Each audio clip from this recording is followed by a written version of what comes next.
හරි සතුටුයි අපිට ඕනුනේ කොළඹින් පිට කවුද අපිට හොඳලා ඉන්නේ කියලා බලන්න. ඉතින් 126ට යා බෝල් කරා.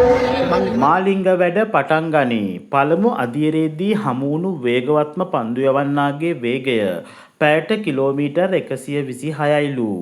135ට එක්කෙනෙක්වත් නැහැලු. බෝලේ ගෙදර අරන් ගිහින් පුරුදු වෙයන්. උඹලට පුළුවන් මාලි කියයි. අපි දෙන්න මේක හැම යනකම් හරි දාලා පුරු දෙකක් ඉඳගෙන ඊළඟ පාරෙත් හැදිරෙන්න ඕන. මාලි කරන්නේ ශම්මිගේ කොන්ත්‍රාත්තුවක්ලු. සමාජ මාධ්‍යයෙන් මාලිට දෝෂාරෝපණ. මාලිංගගෙනුත් ඒට සැර පිළිතුරක්. ඉතින් මුළු ශ්‍රී ලංකාවේ සිටින දක්ෂයන් එකම තැනකට එක්කර සුපිරිම බෝලින් දක්ෂතාවක් ඇති දක්ෂයන් සෙවීමේ වැඩමුළුව මාලිංග විසින් ආරම්භ කරනු ලැබුවා.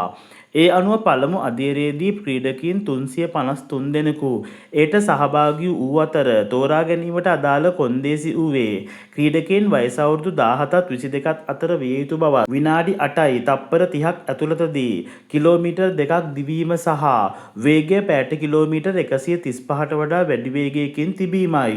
නමුත් අවාසනාවකට පළමු අදියරේදී හමු වූ වැඩිම වේගයකින් පන්දු යවන්නාගේ වේගය වූවේද පැයට කිලෝමීටර් 126කි.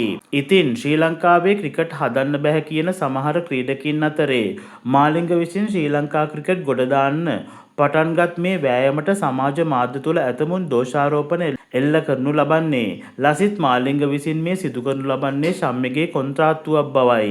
ඒට ඔවුන් පෙන්වා දෙන්නේ ගමේ ඉන්න අය වේගයෙන් පන්දු යවන්න බැහැ යන්න. සමාජයට පෙන්වීම මගින් කණ්ඩායමේ සිටින්නේ දැනට හොඳම ක්‍රීඩකීන් බවට පෙන්වීමට සිදු කරන වෑයමක් බවයි.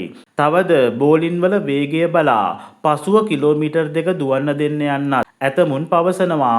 ඉතින් එවන් පසුබිමක ලසිත් මාලිංගද සමාජ මාධ්‍යයේ එම නැගෙන දෝෂාරෝපණවලට පිළිතුරක් ලබා දී ඇති අතර එහිදී ලසිත් මාලිංග අවුරුදු 20 දී පැයට කිලෝමීටර් 143ක වේගයෙන් පන්දු යවූ ඡායාරූපයක් සමගින් පවසන්නේ මෙවන් කතාවකි. අද හරිම සතුටු දවසක්. මගේ හිතේ තිබුණු එක හීනයක එක අදියරක් අද ඉවරයි. තව අදියර 9ක් තියෙනවා. ඉතින් අද නම් මැක්සිමම් ස්පීඩ් එක පැයට කිලෝමීටර් 126යි. මට ඕනේ වයස 17ත් 22ත් අතර වයසදී අඩුම කිලෝමීටර් 135ට දාන්න පුළුවන් බෝලස්ලා.